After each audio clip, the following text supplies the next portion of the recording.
전남에 의대를 설립하는 방안을 놓고 의견을 청취하기 위한 공청회가 열리고 있습니다.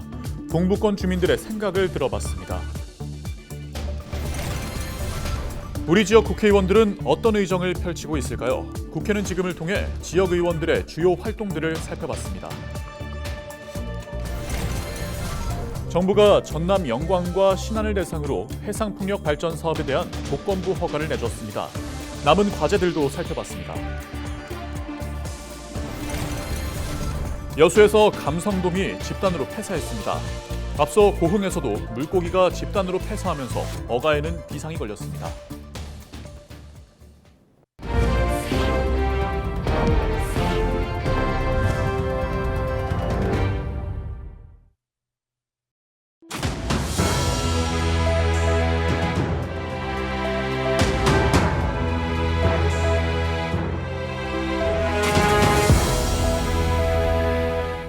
시청자 여러분 안녕하십니까? 헬로티비 전남 뉴스입니다.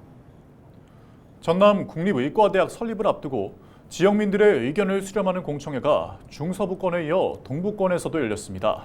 독자 노선을 강조했던 순천시와 순천대학교는 참여하지 않아 반쪽 자리에 그쳤는데요. 동부권 주민들은 어떤 의견을 내놨는지 송하영 기자가 취재했습니다. 전남권 국립의대 설립 방식을 놓고 동부권 주민들의 의견을 듣기 위한 공청회가 열렸습니다. 전남 동부지역 본부에 모인 주민들은 모두 500여 명. 전남도 공모에 불참을 선언했던 순천시와 순천대는 예상대로 참여하지 않았습니다. 용역업체가 제시한 전남권 의대 설립 방식은 크게 세 가지. 의대와 병원을 따로 두거나 단일로 설치하는 방안을 제시했습니다. 그래서 저희가 현재 진행되고 있는 설립 방식 선정위원회에서 이러한 방식들이 결정된 이후에 여기에 대한 평가 기준들을 마련을 한다라고 이해를 해주시면 감사하겠습니다. 그러나 동부권 주민들은 공모 절차 자체에 강한 불만을 드러냈습니다. 이미 답을 정해놓은 형식적인 공청회와 설립 방식을 선정하기에 앞서 각 지역의 적합도부터 따져봐야 한다는 겁니다. 그럼 남해안권 중심 도시인 순천이 이 남해안권을 커버링할 수 있는 영역이 굉장히 큽니다. 경상 서부권이랑 전남 동부권 100만 하면 200만 커버할 수 있어요. 산단 노후에 인해서 각종 사고가 자주 발생합니다. 그래서 그동안 저는 수도 없이 죽거나 불구자가 돼가지고 그런 그 광경을 수도 없이 많이 봐왔어요. 국가산단이 밀집되고 인구수가 월등히 많은 우리 전남 동부권의 위치는 어느 누구도 의심의 여지가 없다고 저는 봅니다. 공모 방식과 정부 추천 절차를 묻는 질문에는 공모에 참여하지 않은 대학을 평가할 수 없고 대학 한 곳을 선정하겠다는 점은 분명히 했습니다.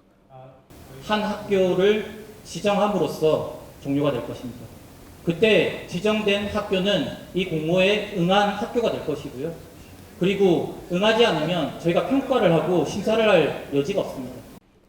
미선정 지역을 배려하기 위해 의대와 대학병원을 분리하는 것은 정치적인 해법일 뿐 의료 수준을 저해할 수 있다는 지적도 나왔습니다.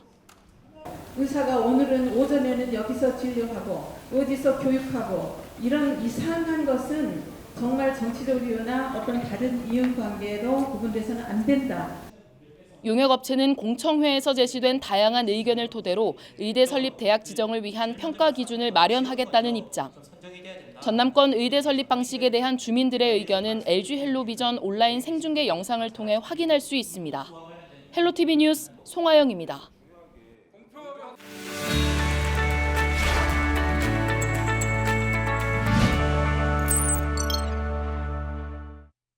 우리 지역 국회의원들의 의정 활동을 살펴보는 국회는 지금입니다. 국회에서 전남 지역 국회의원들이 발의한 주요 법안에 대한 심사가 시작됐습니다.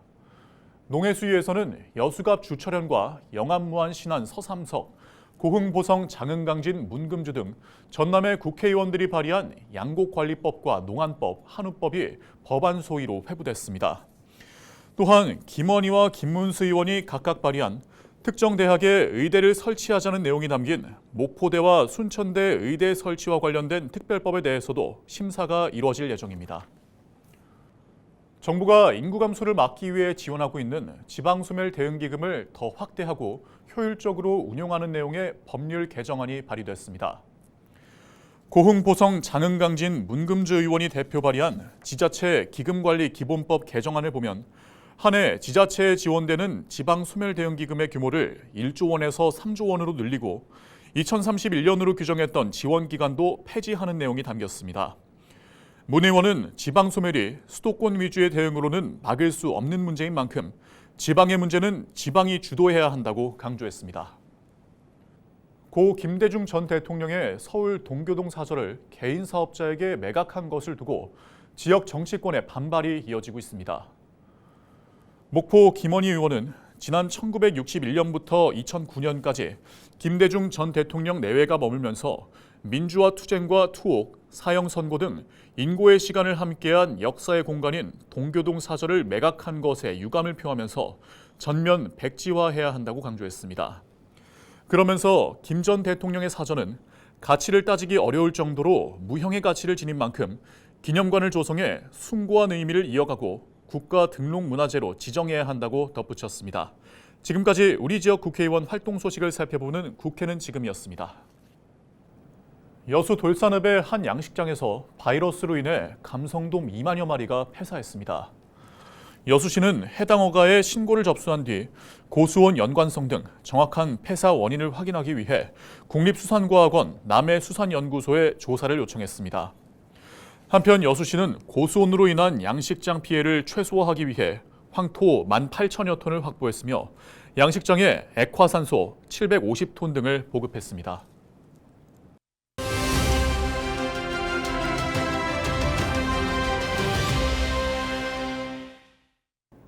산업통상자원부가 영광과 신안 해상풍력 발전 사업 계획에 대한 조건부 허가를 내렸습니다. 데이터 센터나 반도체 기업 등 전력을 많이 쓰는 기업 유치에 청신호가 켜졌는데요. 보도국 지금을 통해서 더 자세히 알아보겠습니다. 서경 기자, 조건부 허가 내용부터 살펴보죠. 네, 산업통상자원부는 300차 전개위원회에서 전남도가 제출한 영광7의 1, 2 사업, 신안후강 해상풍력 발전 사업에 대한 조건부 허가를 내렸습니다. 영광7의 1, 2 사업의 발전 용량은 1020메가와트, 신안은 323메가와트 규모입니다. 조건부 허가 내용은 이렇습니다. 2031년 12월까지 개통 보강을 실시하라는 건데요. 개통 보강이란 송전선로를 추가로 구축해서 전력을 더 안전하게 이동시킬 수 있도록 하라는 겁니다.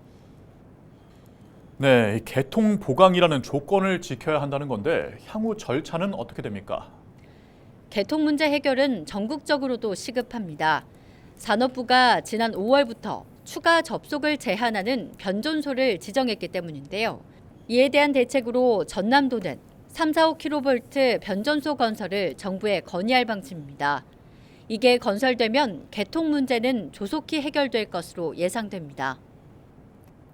네, 전남이 허가받은 해상풍력 발전 규모가 전국의 60%를 차지하고 있는데 추가 허가를 받게 되면 입지를 더 확고하게 다질 것으로 보이군요. 전남도가 기존에 허가받은 해상풍력 발전 사업은 16기가와트입니다.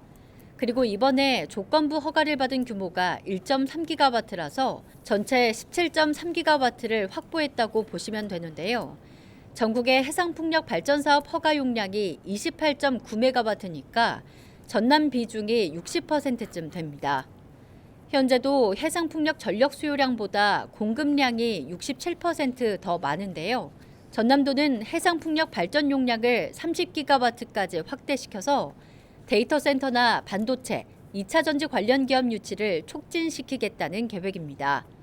기업 차원에서도 아리백 방침에 따라서 재생에너지에 대한 수요가 높아지고 있는 만큼 점진적으로 기업 이전이나 투자 의향이 늘어날 것으로 보이고요. 그리고 이렇게 기업들이 사용하고 남은 전력에 대해서는 수도권을 비롯한 전국에 판매하겠다는 보관입니다. 전남도 해상풍력 사업팀장 인터뷰 들어보시죠.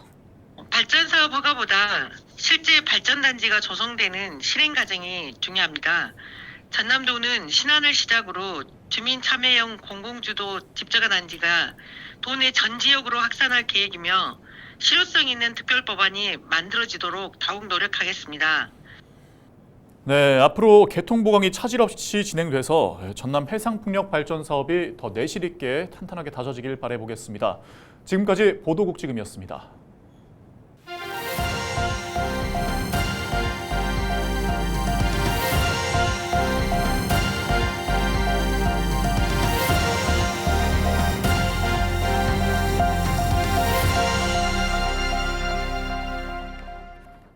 요즘 더위 식히러 물놀이 떠나는 분들 많이 계실 겁니다. 시원한 계곡에서 물놀이를 즐긴 뒤 맛있는 음식을 먹는 것도 큰 즐거움인데요.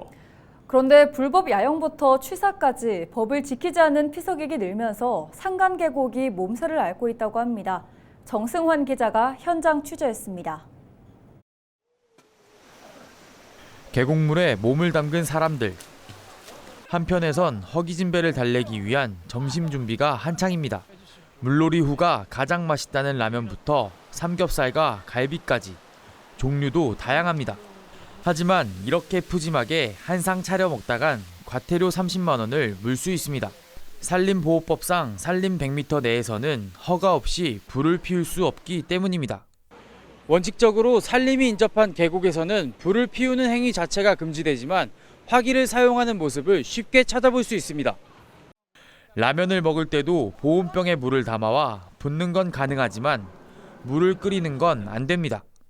야영장 이렇게 지정된 곳에서는 취사 행위를 하실 수가 있습니다. 근데 이렇게 하천부진에 구기름이 산적돼 있는 곳에서는 취사 행위를 하셔서는 안 됩니다. 불법 야영도 골칫거리입니다. 계곡 내에선 취사와 함께 야영도 금지돼 있지만 버젓이 텐트가 설치돼 있습니다. 불 피운 흔적은 물론이고 설거지와 세면을 한 흔적도 그대로 남아 있습니다. 인근엔 언제 버려졌는지 모를 쓰레기도 가득 쌓여 있습니다. 모두 과태료 처분 대상입니다. 단속에 적발된 피서객 대부분은 몰랐다는 반응입니다. 이 산림 면적지에서 이렇게 불을 놓으시면 과태료 분석. 여기서 여기는 된다고 해가지고 그래서 온 거야 인천에서. 오늘 일일이 찾아보고 계곡에서 취사가 가능한지 그래가지고 온 거예요. 그래서 취사가 저는 이쪽이라는 게 다 고맙던데 오늘 아침에. 경고 같은 분이 없어. 우리 집도 읽어보는데 그런 경고는 안 붙여져 있더라고 여기. 그러니까 이렇게 프레스하게 붙여져 있으면 그런 거 봐요. 법규를 알고 있는 경우는 손에 꼽힙니다. 그래서 불을 피우는 행위는 절대 안 되는 걸로 알고 있고 산불 한번 나면은 대형 화재로 이렇게 또 번지기 때문에 안 되는 걸로 알고 있습니다. 산림청이 매년 단속과 홍보에 나서고 있지만 매번 처분이 어렵다 보니 좀처럼 해결이 어렵습니다. 또 하천부지는 지자체, 산림은 산림청의 관리 권한이 나뉘어져 있어 단속과 관리 주체가 모호한 점도 문제입니다. 개돈했는데 이게 불 피우면 안 된다고 개돈해요. 그런데 말대로 안 듣는 걸 뭐 자기네들 뭐 배고파서 먹는 걸 뭐 어떻게 해. 그것까지 뭐 강제로도 뭐 어떻게 할 수 있는 방법이 있잖아요. 무더운 여름 쉴 곳을 내주는 청정 계곡과 산림. 쾌적한 환경을 유지하기 위해선 시민들의 자발적인 보호 노력이 무엇보다 필요해 보입니다. 헬로티비 뉴스 정승환입니다. 전남의 항구 3곳이 국가어항 신규 지정 예비 대상에 선정됐습니다. 목포 삽진항과 보성 율포항은 상위 5곳에 포함됐고 신안 생김항은 6위에 그쳐 이후 순차적으로 개발될 계획입니다. 국가어항에 지정되면 최대 8년 동안 관광과 레저 시설을 갖춘 복합 휴양시설이 조성되고 기본 설계 이후 예산 심의를 거쳐 국가어항 지정 여부가 최종 결정됩니다. 강진군이 마늘과 양파 산업의 경쟁력을 높이기 위해 다양한 보조 사업을 추진하고 지원 분야를 확대합니다. 강진군은 우량마늘 종구 지원자를 확정해 마늘 재배 농업인 250여 농가에 모두 49톤의 마늘 종구를 공급하고 통마늘 선별기 등 마늘과 양파 기계 장비 지원 사업을 추진합니다. 강진군은 농촌 지역의 고령화와 인건비 상승 등 어려움을 겪는 농가에 기계화 장비를 지원해 생산비를 절감하고 재배 면적 확대에도 도움이 될 것으로 내다봤습니다. 이상으로 뉴스를 마칩니다. 저희는 언제나 지역민 여러분과 함께합니다. 시청해주신 여러분 고맙습니다.